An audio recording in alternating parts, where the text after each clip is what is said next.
Today you'll hear a new collection of scary stories from Reddit.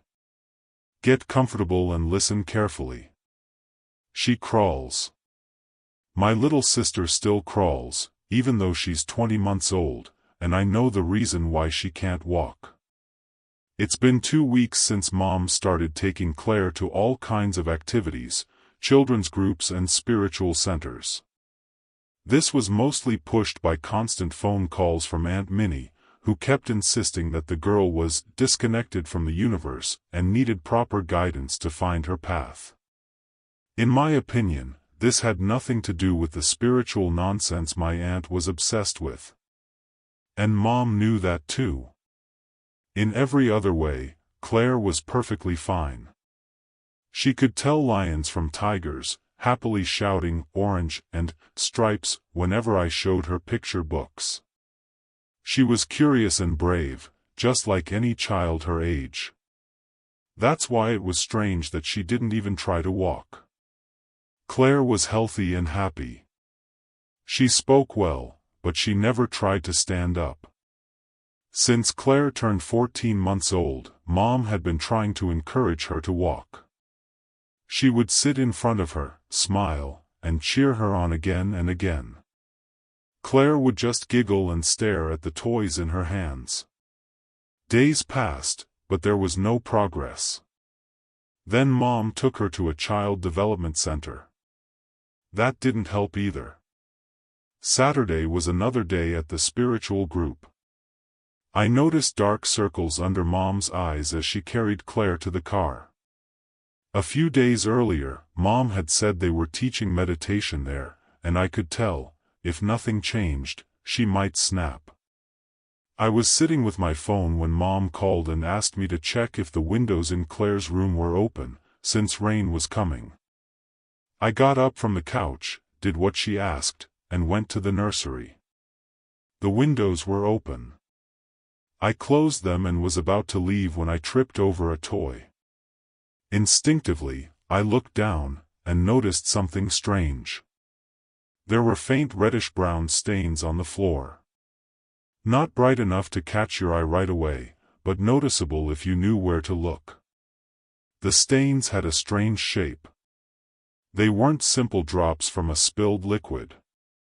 It looked like something had been dragged across the room in a circular pattern. Maybe Claire had scraped her knees while playing, but the marks formed an almost perfect circle. And I was sure Mom wouldn't let her play in dirty clothes. I decided to tell Mom when she got back.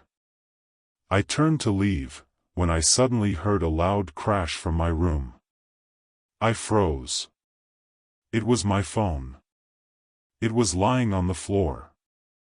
Maybe it had fallen off the bed, although I clearly remembered not leaving it near the edge. The house felt huge. The hallway felt taller somehow. I walked into my room, picked up the phone, and the strange stains came back to my mind. From downstairs, Mom shouted that she was home. The rain started just minutes after I had closed the window. I rushed out to help her with the bags. She was irritated after the class, and I forgot about the stains. I only remembered them later that evening while playing with Claire.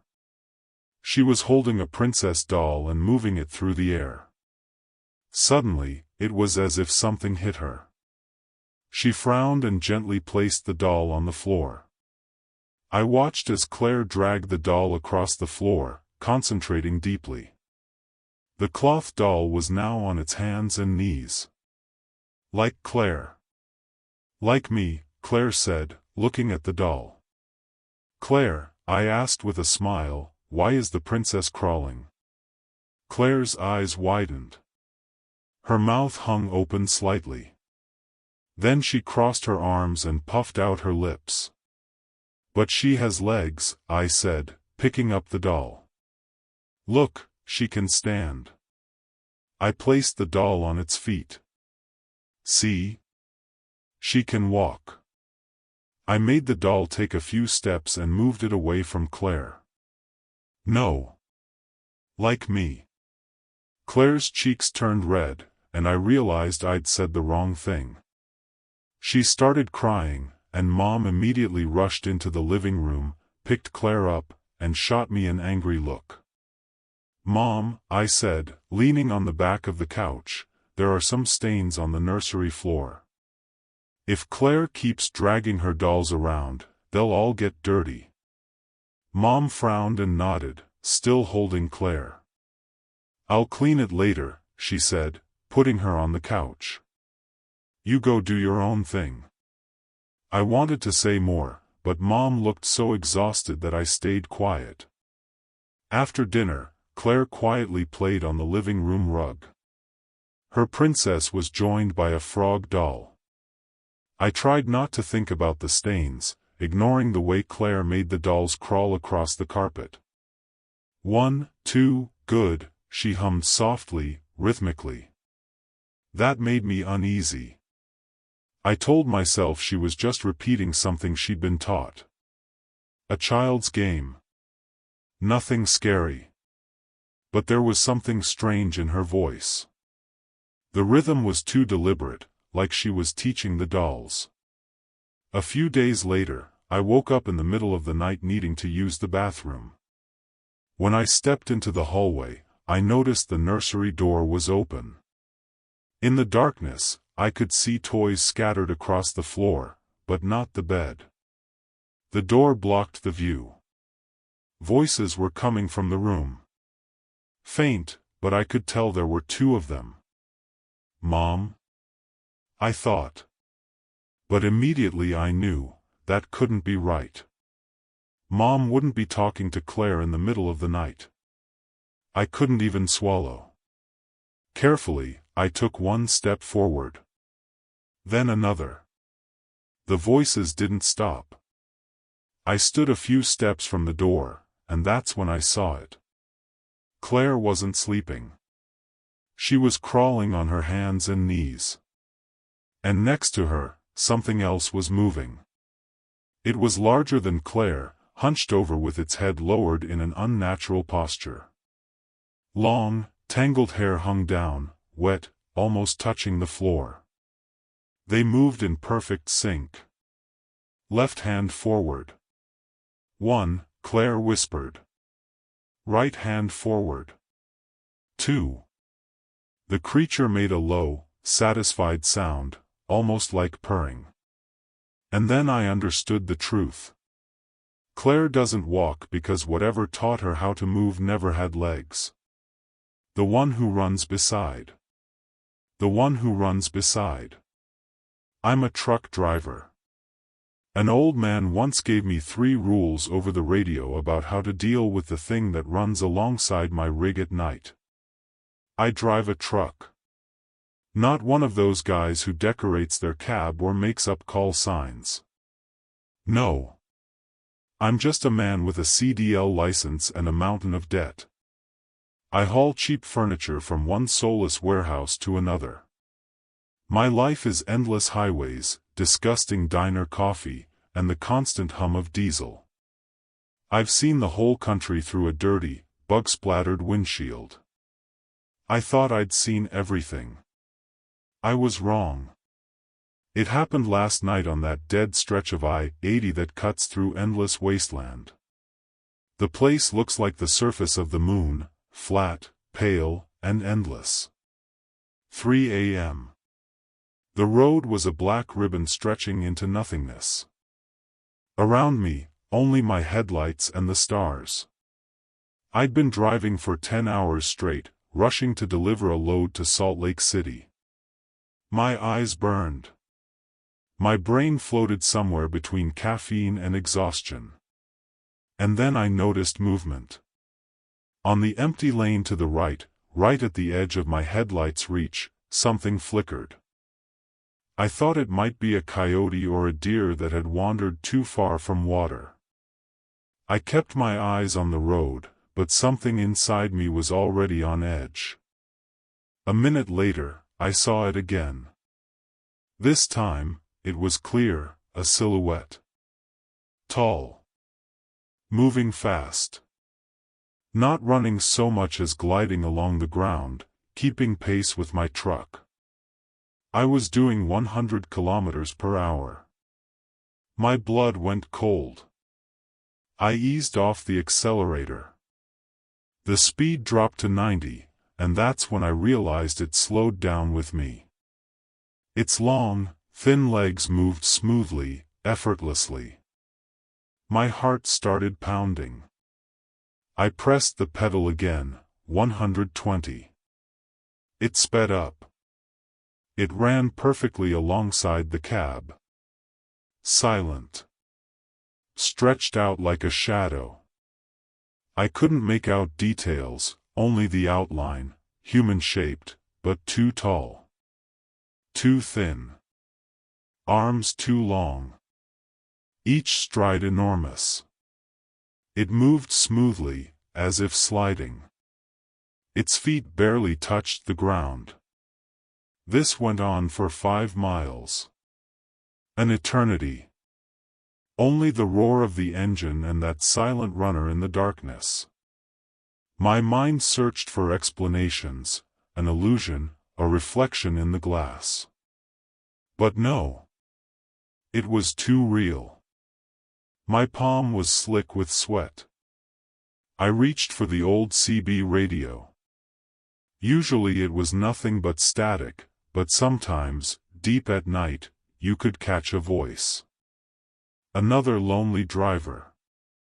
I pressed the button. My voice shook. Breaker 19. Anyone out there?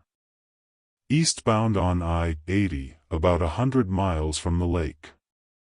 Only static answered. I was about to let go when a voice came through. Old. Hoarse. Smoked raw. I hear you, driver. Where are you right now? I don't know exactly, I muttered. I think I'm seeing something. It's running next to me. A long pause followed. Just crackling static. Then the voice returned, no fatigue now. Firm. Dry. Precise. Son, listen to me very carefully, he said. You see a tall, fast runner in the dark? Yes, I whispered. Then listen. You've got yourself a pacer. That's what we call them. And you're going to do exactly what I tell you. Understood? Yes. These are simple rules, he continued, but you do not break them. Ever. What rules? Rule number 1, he rasped. Do not look at it directly. See it out of the corner of your eye. Keep it that way. Don't turn your head. Don't track it. Don't look. Got it? Yes, I breathed, staring at the white lines ahead, feeling everything inside me screaming. Rule number 2, the voice went on. Do not acknowledge that it exists. Don't flash your lights. Don't honk. Don't react. To you, it isn't there. It's a shadow.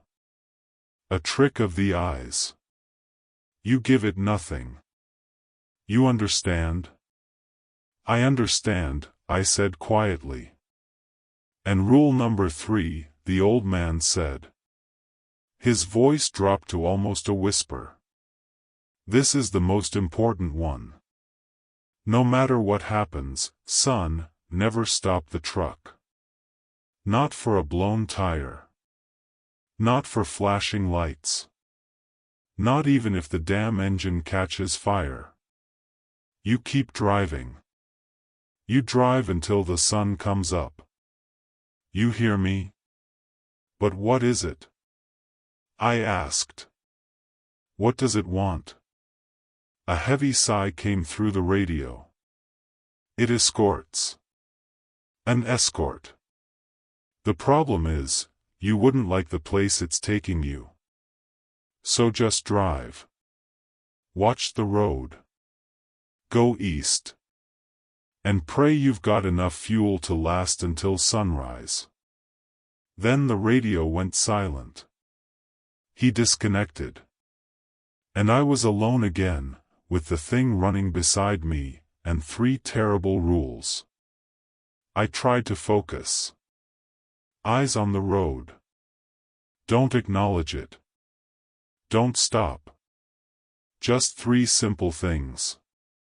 But its presence, constant movement at the edge of my vision, that shadow just outside my sight, it was driving me insane. I glanced at my GPS, just to calm myself. The screen was wrong. The little truck icon wasn't on the straight line of I-80 anymore. It was moving along a thin gray road that didn't exist on the map, leading into a blank white void. The GPS showed speed and direction, but no real road. I froze. Then I looked up. Ahead, I saw lights. Faint. Flickering. Like a town. Impossible. I knew this road. There's nothing here. No towns. No gas stations. No diners. 50 miles of nothing. But the lights were warm. Inviting. Like salvation. And then the pacer, still running beside my truck, slowly raised one long, thin arm and pointed ahead.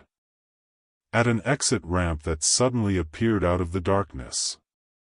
I knew for a fact it shouldn't exist. The ramp led straight toward the lights. Toward the ghost town. It was an invitation. Silent. Insistent. Turn. I remembered rule number 3. Don't stop. But no one had said anything about turning. My hands slipped on the steering wheel, slick with sweat. I felt a physical pull, like a magnet, dragging me toward the exit. But in my head, the old man's voice echoed. You don't want to know where it's taking you. I held the wheel straight. Eyes on the road. I ignored the exit. Ignored the outstretched arm in the darkness. As I passed it, the air inside the cab changed, cold, heavy, crushing. And the pacer, its movements stopped being smooth. They became jerky. Violent. It was furious. I had disobeyed. Then I saw flashing lights ahead. I thought, police. Patrol. Help. But no. It was just a car. Stopped on the shoulder. Hazard lights blinking. Driver's door open. And standing beside it, another pacer. This one didn't move. It stood like a statue, facing me. Waiting. The first one couldn't lead me off the road.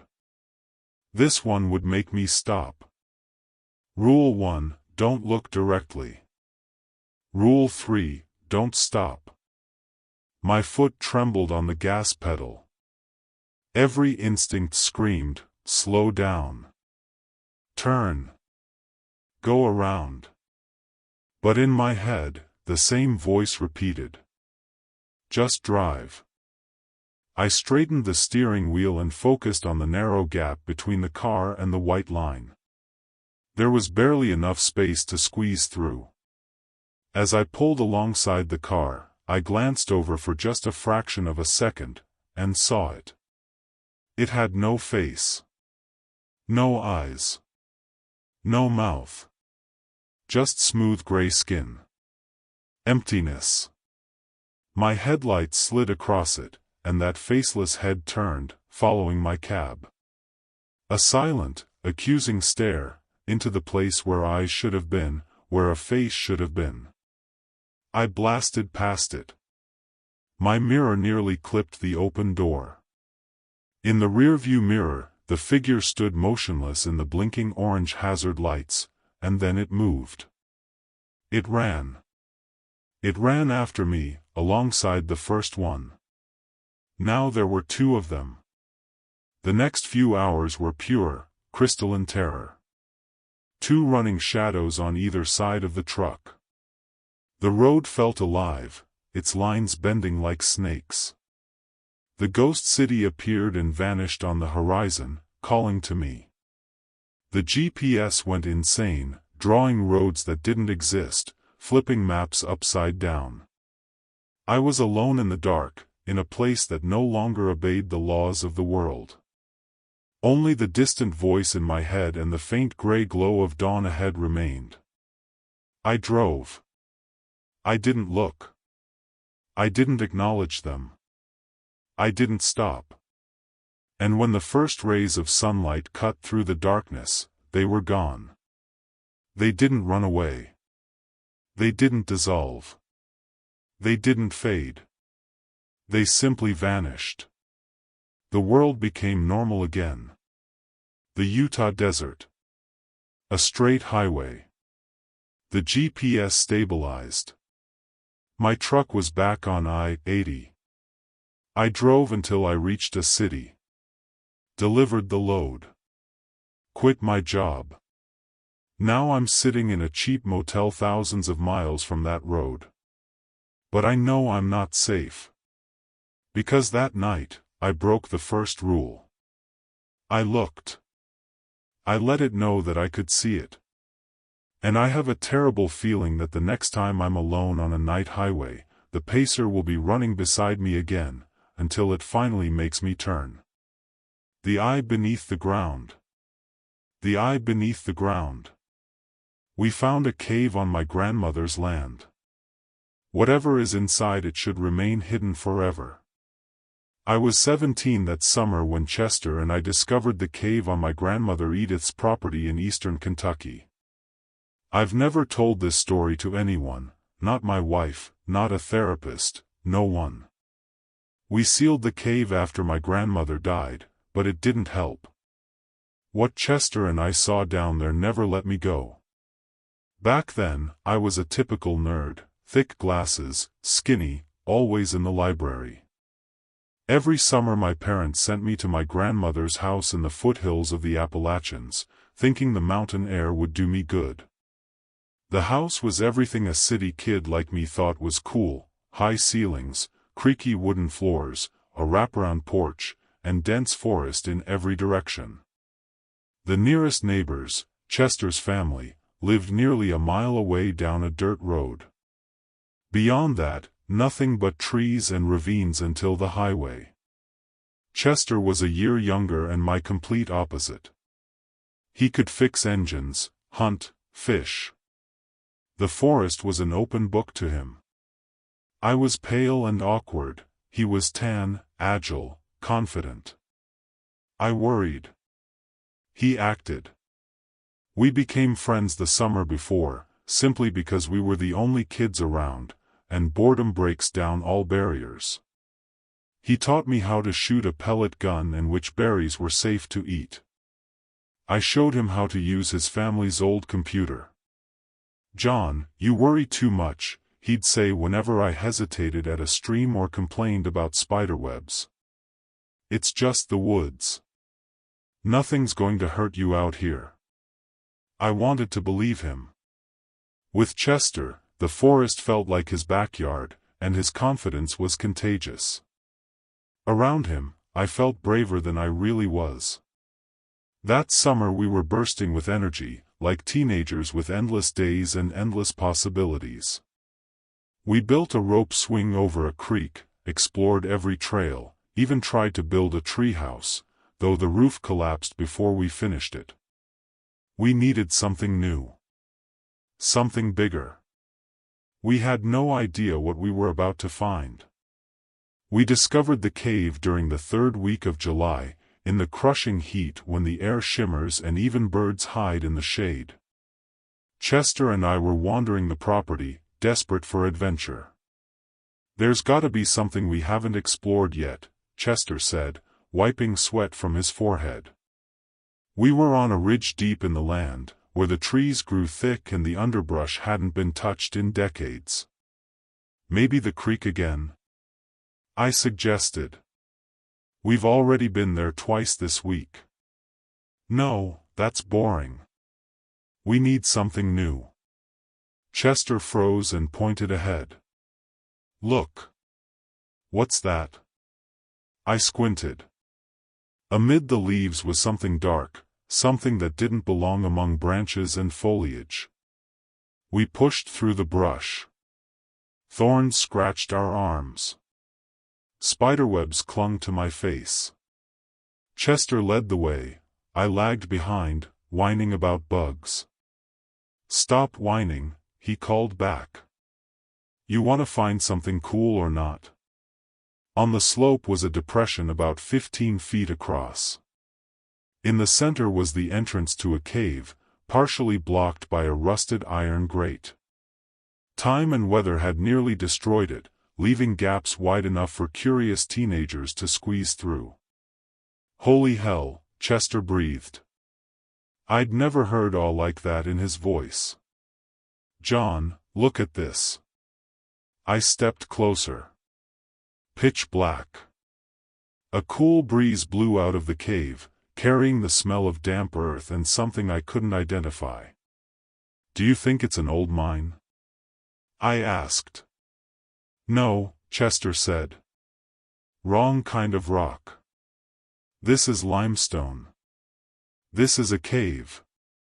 A real cave. He was already kneeling at the entrance, peering into the darkness. We should tell Grandma, I said. She'll just tell us to stay away, he grinned, that same grin that always meant trouble. Let's just take a look. We don't have flashlights. We've got a phone. I could have argued, but Chester was already squeezing inside. The sound of his movement echoed, multiplying, pressing in from all sides. Chester, wait. I called. Being alone outside felt scarier than following him. Just a minute, his voice came back, muffled and strange. Let's see what's in here. I crawled in after him, scraping my shoulder on the rusted iron. The passage opened immediately into a chamber about 10 feet high and twice as wide. The light from his phone danced across smooth limestone carved by water over centuries. This is so cool, he whispered, his voice echoing deep within the cave. The floor was nearly level, covered in dirt and small stones that crunched underfoot. Chester lit the way forward. The cave stretched deeper into the hill than we'd expected. Okay, we've seen it, I said. Let's go back and grab real flashlights if you want to keep going. But Chester was already moving on, his phone's light bouncing in the darkness. Chester. Just a little farther, his voice echoed back. I want to see how far it goes. I followed. Being alone was worse. We'd gone about 50 feet when Chester's phone died. The darkness swallowed us whole, the kind of darkness you never see in a city. I couldn't even see my hand in front of my face. Chester? My voice was shaking now. Don't panic. He grabbed my hand. Stay close. We'll follow the wall back. For 5 minutes we moved along the wall, pressing ourselves against the cold stone, until daylight finally appeared. We were both shaking, though neither of us admitted it. That was awesome, Chester said. But I could hear the relief in his voice. The cave goes really deep, I added. Yeah. We'll need proper flashlights and rope. We should explore it properly. I nodded, though something about the cave felt wrong. Maybe it was the darkness. Maybe the echoes of our voices. Tomorrow, Chester said. We'll come back with supplies. As we walked back through the forest toward the house, I kept looking over my shoulder at the entrance. Even in daylight, the dark hole seemed to pull at my gaze. I should have listened to myself. I should have told Grandma Edith, or just found something else to do that summer. But I was 17, and with Chester everything felt like an adventure, even the things that should have scared us. The next day we returned, equipped like real explorers. Chester had his dad's heavy-duty flashlight, a coil of rope, and glow sticks left over from his birthday. I had a headlamp, spare batteries, chalk for marking paths, and a notebook to sketch a map. "You really like planning everything," Chester said as we entered the cave. "Better than getting lost." He was already crawling inside. "We won't get lost. We've got light." With proper lighting, the cave looked different. What had seemed mysterious in the dim phone glow now looked like an ordinary limestone cave. Water had carved smooth channels into the walls. The floor sloped gently downward as we went deeper. "This is way bigger than I thought," Chester said, sweeping the flashlight around. Several passages branched off, disappearing into darkness. For an hour we explored the main routes, marking arrows with chalk and leaving glow sticks behind. Chester sketched the map in the notebook while I called out measurements. "Left passage, 60 meters, dead end," I said. "Right one curves and reconnects with the central tunnel. A loop." The central passage drew us in. It ran straight ahead, sloping gently downward, and our flashlights couldn't reach the end. "This is the one," Chester said, his voice full of excitement. 2 hours later, he noticed something that should have stopped us. "Have you noticed something strange about this cave?" he asked, studying the walls. "What do you mean?" "No bats. No bugs. Nothing." His light swept across the ceiling and walls. "In any cave, there are at least bats. Spiders. Crickets. Something. But this place is a dead zone." I stopped and looked around. He was right. The cave was sterile. No cobwebs. No droppings. No signs of life. Even the puddles were crystal clear, without the algae you'd normally expect. "Maybe we're just too far from the entrance," I suggested. Chester shook his head. "No. Caves have their own ecosystems. Something should be living here." We kept going. We were too caught up in the adventure to turn back over something strange. The cave kept revealing its secrets, and we felt invincible. The central passage dropped about 30 meters over nearly 100 meters of distance. The glow sticks behind us were barely visible now. Then Chester spotted it. "John, look up there." I aimed my headlamp at the right-hand wall. About 5 meters up was another opening. Unlike the others, it was perfectly circular, about 1 meter in diameter, with a steady stream of air pouring out. "Feel that wind?" Chester asked, moving closer. I felt it. Cool, damp, smelling of moss, and something else I couldn't identify. "We can't reach it," I said. "Not today. But with a ladder or rope, easy." He was already planning the next trip. I stared at the dark hole, unease clawing at my insides. The air was too cold. The smell was wrong. "I think we should head back," I said. "We've been here a long time." Chester checked his phone. "About 2 hours. Yeah, we should go." We followed our markers and glow sticks back, faster this time. Sunlight stabbed my eyes when we emerged. "Tomorrow we bring a ladder," Chester said. "Maybe we should tell someone where we're going," I suggested. "Just in case." He gave me the same look as always, like I worried too much. Nothing's going to happen. It's just a cave. On the walk back through the forest, I kept thinking about that opening and the stream of air. The smell felt familiar, like a forgotten detail from a dream. That night I dreamed of deep places and moving air. I woke up with the taste of moss in my mouth. The next day, Chester showed up grinning, an aluminum ladder from his dad's garage strapped to his ATV. "Borrowed it while my dad's at work," he said, untying it. "He won't notice for a couple of hours." The ladder was heavier than it looked, and carrying it through the forest turned into an expedition of its own. Every 15 meters we had to stop to catch our breath and untangle it from branches.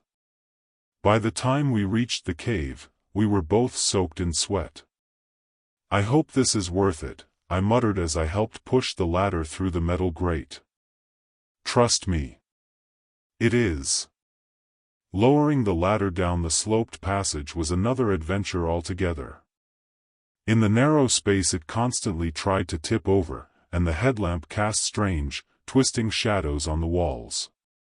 But Chester didn't give up, and eventually we managed to set it securely against the wall. "Hold it steady," he said as he climbed up.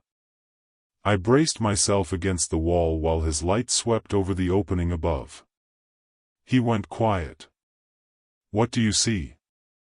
I called up. "It goes really far," came his muffled voice. He climbed back down and we switched places. The ladder felt fragile beneath me, but I managed to reach the opening. Chester's flashlight illuminated a tunnel stretching deep inside, but what struck me most was the sound. Water. Dripping. Echoing through a vast space. "Do you hear that?" I asked. "Yeah. Sounds like water. And a lot of it." I climbed down and we locked eyes in the flashlight beams. "An underground river," I said. "Or a lake. There's only one way to find out." The raised passage was wider than I expected. We could walk upright, the walls smooth and polished by water. The smell grew stronger, the air thicker, carrying the scent of something long dead. After about 60 meters, the passage opened up. I've spent years trying to find the right words to describe what we saw, and I still can't. The cavern was enormous, like a cathedral. The walls disappeared into darkness above us. In the center was a lake. The water was black and completely still, like a dark mirror with no reflection. Our lights barely penetrated a few centimeters below the surface, and when Chester tossed a small stone in, the ripples faded far too quickly, as if the water absorbed them. "Holy shit," Chester breathed. His voice echoed off the unseen ceiling. I shone my flashlight along the edge of the lake. The far shore seemed almost unreachable, maybe 15 meters away. "How deep do you think it is?" Chester asked. "I don't know." "Very." Chester was already rummaging through his backpack. "Let's find out." He snapped a glow stick, tied it to a stone with a rubber band, and threw it into the water. The green light sank, and sank, and sank. It never hit bottom. The glow vanished into the depths, and the surface turned black again, leaving no trace of what we'd dropped. "That's impossible," Chester said. All his confidence evaporated. I stepped back from the water's edge. The lake felt alien. Hostile. The air was too still, the silence too complete. Even our voices sounded muted, as if the water was swallowing them. "We need to go back," I said. But Chester was staring at the far shore. His flashlight barely illuminated a silhouette in the darkness. "There's something over there," he said. I looked. In the faint light, shapes were visible, possibly structures carved into the rock. Geometric forms, too regular to be natural. "Chester, let's leave and figure this out later. We'd need a boat." He ignored me. "An inflatable raft. We could swim across." The thought of being on that water made my stomach knot. "This is insane. We don't know how deep it is. What if we sink?" "We won't. I'm a good swimmer. In a lake that might not have a bottom." He looked at me, really looked at me. I knew he felt it too. That sense that we had found something that shouldn't exist. But Chester never backed down. "Tomorrow," he said. "We'll think it through and come back with a plan." As we made our way back through the tunnel and down the ladder, I kept looking over my shoulder. The darkness seemed deeper than it should have been, and I felt like something in the water was watching us. That night I couldn't shake the image of the glowing stick sinking endlessly. In my dreams, I drowned with it, falling into darkness so complete I couldn't tell whether my eyes were open or closed. The next day, Chester showed up with a small inflatable raft strapped to his ATV, one of the kind used on calm rivers. He'd also brought life vests, waterproof flashlights, and a hand pump. "Where did you get all this?" I asked, though I already knew. "Borrowed it from my cousin Jake. He won't notice for a couple of hours." I inspected the raft. It was about 2 meters long, meant for gentle water, not an underground lake. "Chester, I don't think this will work." "It'll be fine. It's rated for 2 people. We're light." Despite my doubts, I helped him carry the raft to the cave. His enthusiasm was infectious, and I was too curious not to think about what lay on the far shore. Still, the image of the glow stick disappearing into black water wouldn't leave my mind. Getting down the slope and preparing the raft took longer than we expected. The rocky shore was awkward, and we had to clear space. The entire time, I felt the water beside us, motionless, like obsidian, reflecting the flashlight beams. "You sure about this?" I asked. "It's just water.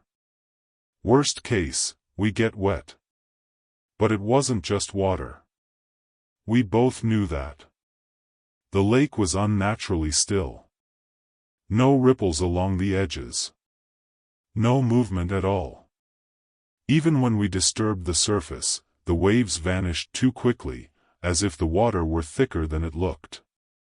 Chester climbed onto the raft first, flashlight in hand. The raft left no wake, as if it were hovering over something solid. "Come on," he said, holding it steady. I climbed on reluctantly. My hands trembled. The moment we pushed off, I felt it, the lake took us. This wasn't floating. It was like hovering over a bottomless void. "Row," Chester said, lighting the way ahead. Rowing felt wrong. The water offered almost no resistance, yet the raft moved painfully slowly, far slower than it should have. Like rowing through liquid lead, even though the water looked normal. "This is taking forever," Chester muttered. After 20 minutes, I looked back and my heart sank. The rocky shore was far farther away than it should have been, barely visible in the distance. The far shore ahead looked no closer than when we started. "Chester, something's wrong. Just keep rowing. We're almost there." But we weren't moving. The harder we rowed, the slower we advanced. The far shore stayed just as distant, while the shore behind us kept retreating. It was as if the lake itself was stretching, warping distance in a way the mind couldn't process. Then Chester's light touched the far shore, and we both fell silent. "What the hell is that?" he whispered. "I don't know," I said, but I don't like it. The structure was enormous, about 9 meters across, surrounded by strange stone columns. The stone was darker than limestone, smooth, almost metallic. Carved channels ran across its surface, and in the center stood something like an altar. But it wasn't made for humans. "We need to get closer," Chester said, but without his usual confidence. "No. We need to leave right now." I turned the raft, but he grabbed my arm. "Wait. Look at the water." I followed his gaze. The water had begun to glow, as if the light were coming from deep below. The surface bulged slightly, as though something invisible beneath it was pushing upward. "There's something there," Chester said. "Something huge." Then everything failed at once. Chester's flashlight flickered and went out. My headlamp died too, despite having fresh batteries. Even my watch stopped, 3:47. "Chester, we're leaving." "Now," I said, snapping a glow stick. He didn't argue. We paddled as hard as we could toward the shore that should have been close, but the darkness pressed in around us, and the glow stick barely pushed it back from the raft. Then we heard it. A sound from below, deep and resonant, like stone and metal groaning under pressure. It rose from the depths, and the water vibrated around us. The vibration traveled through my bones. Waves spread across the surface and vanished far too quickly. The raft shuddered. "Paddle faster," Chester said. For the first time, there was fear in his voice. The sound came again. Closer. The water around us began to glow. The light rose, as if something enormous were ascending from the depths. We paddled in silence. The tension made my ears ring. The glow stick barely cut through the dark. Somehow, we made it. The raft scraped against stone at the exact moment the last glow stick went dark. We dragged it onto the rocks and collapsed onto the cave floor, shaking in total darkness. "We can't tell anyone," Chester finally said. "They'll think we're crazy." I nodded, though part of me wondered if any of it had been real, or just a nightmare. As we were leaving, I made a mistake and looked back. The water was still again, perfectly motionless, but I was certain that something in that blackness was watching us. For 3 days I avoided the cave. I stayed close to the house, helped my grandmother with chores, even started reading one of her old novels, anything to keep myself occupied. But Chester couldn't let it go. He showed up with a restless energy I'd never seen in him before. "You can't just pretend nothing happened," he said Thursday morning on the porch. "We found something incredible," he continued. "We found something dangerous," I said. "Our lights failed, Chester. All at once. Then we bring backups. More batteries. Better flashlights." I looked at him and realized what I'd mistaken for confidence before. It was obsession. He couldn't sit still. The dark circles under his eyes showed he hadn't been sleeping. "I need to go back there," he said, leaning close. "Don't you want to know what it was?" "No." Chester stood and walked to the edge of the porch. "Fine. Then I'll go alone." I was faced with two terrible choices: let him go alone, or go back with him. The thought of him down there by himself was unbearable. "If I go with you," I said, "we go at dawn. We bring everything we need. And at the first sign of danger, we leave. No arguing." Chester gave an empty smile. "Deal." That day we gathered supplies. Chester found a bigger, more stable raft. "Borrowed it from my brother's girlfriend," he said. We packed flashlights, batteries, glow sticks, rope, even a first aid kit. This wasn't an adventure anymore. It was an expedition. "One more thing," Chester said as he loaded the ATV. "This time, I want to really reach the far shore. Get a closer look." Every instinct screamed no. But I had already agreed, and despite my fear, curiosity was stronger. Those shapes we'd seen haunted my dreams. I had to know. The forest felt different on the way back. Quieter. Even the birds were silent. We slipped through the grate and descended to the lake. With every step, the gear felt heavier. The cave was waiting. The water stretched into darkness, smooth as glass. Against every survival instinct I had, I helped him launch the raft. The crossing felt endless, and with every stroke I became more certain we were making a mistake. But something had changed on the far shore. "Are those lights?" I asked. Chester squinted and raised binoculars.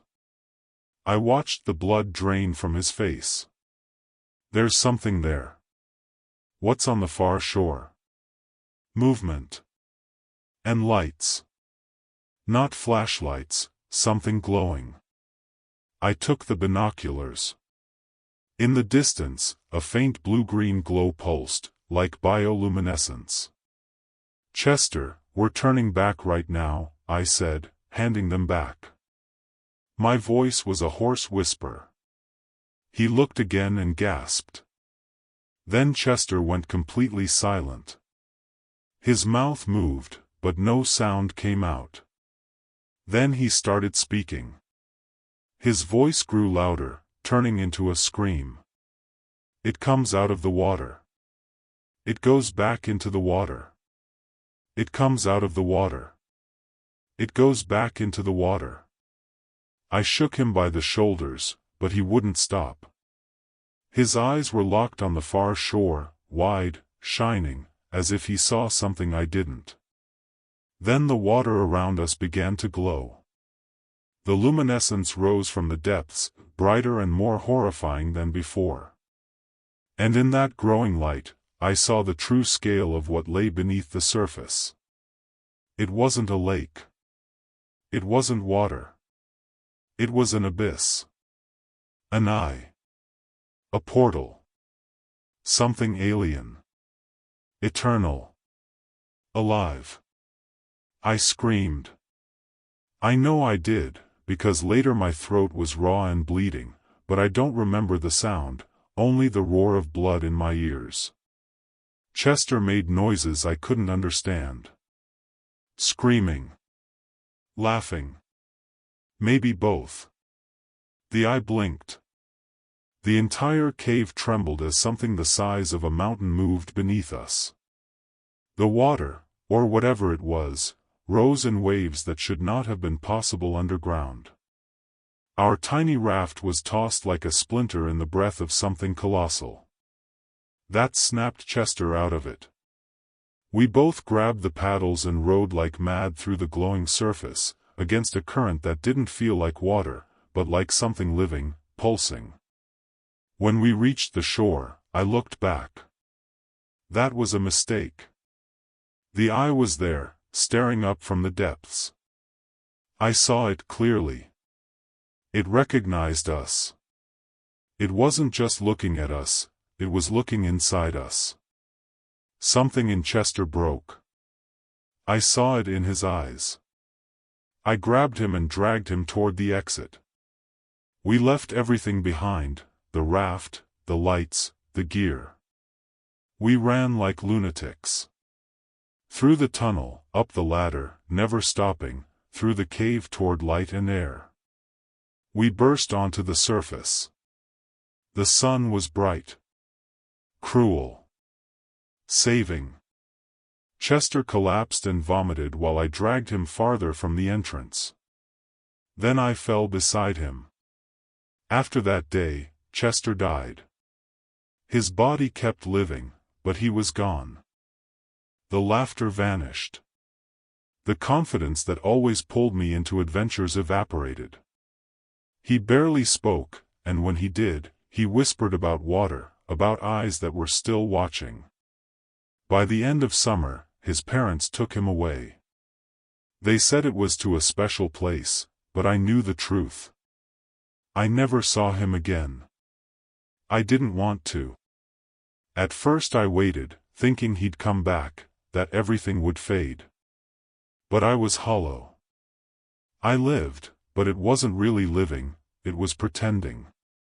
10 years have passed. I've seen different therapists. They listened, nodded, prescribed medication for anxiety and insomnia, but the dreams always came back. A few years ago, I learned about Chester. He lives on the street now. He sits and talks to himself.